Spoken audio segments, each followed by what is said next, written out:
Welcome to PhillipCapital's Weekly Market Watch. The market has gone up by more than 100%, and now we are back at almost 3,000 points on the Straits Times Index. Today, we invite Mr. Lee Chang-wen, CFD dealer from Phillip Securities, to share with us. So Chang-wen, a lot of our clients are wondering if it's time to exit the market with their profits. Well, the current wave of the rally only just began sometime about just after we came back from the Christmas holidays, and to date the shares have gained quite a fair bit. There are some shares that are up like almost 20% within the last 2 weeks. A sector which I identified that have benefited a lot from this recent rally is really the oil palm sector.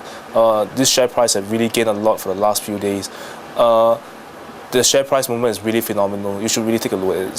Some of the stocks that didn't recover much in 2009 have also started to move up north. I guess existing clients can continue to ride their profits. Those who bought previously, I recommend probably you want to hold on and ride the profits.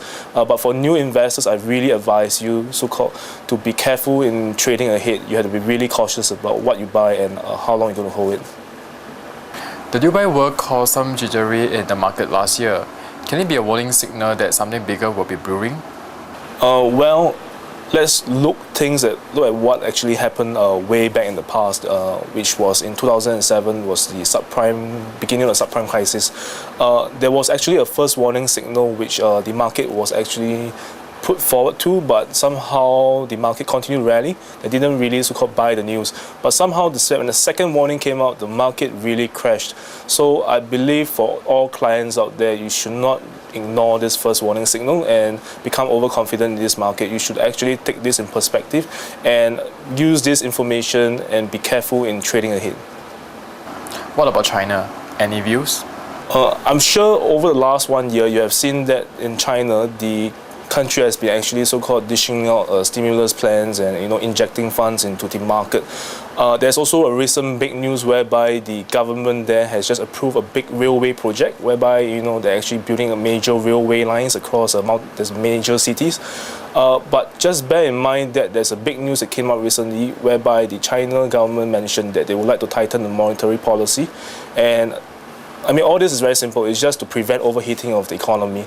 And this news, so-called, is equivalent to smashing the dreams of investors dreaming of more stimulus from the central bank. So, looking ahead for China, I think the upside is pretty much so-called capped by the change in the government policies, and customers got to be really careful when trading these Chinese counters. So, is it the time to begin short selling? Well, that's a really good question. A lot of my clients actually call up and ask me, since it's not a good time to buy, is it a good time to start short selling? But I still think it's a bit too early. For those out there who are really interested in doing short selling in the market, I actually recommend you start monitoring the markets. Don't trade now, but start monitoring. Look out for euphoria. Start small and be trader light. Don't trade too big at the beginning of what we call the turning point, because there's a potential of a continual of the uptrend. For clients who are interested in short selling, if you're looking for a product, may I recommend you to trade the contracts for difference, in other words, CFD.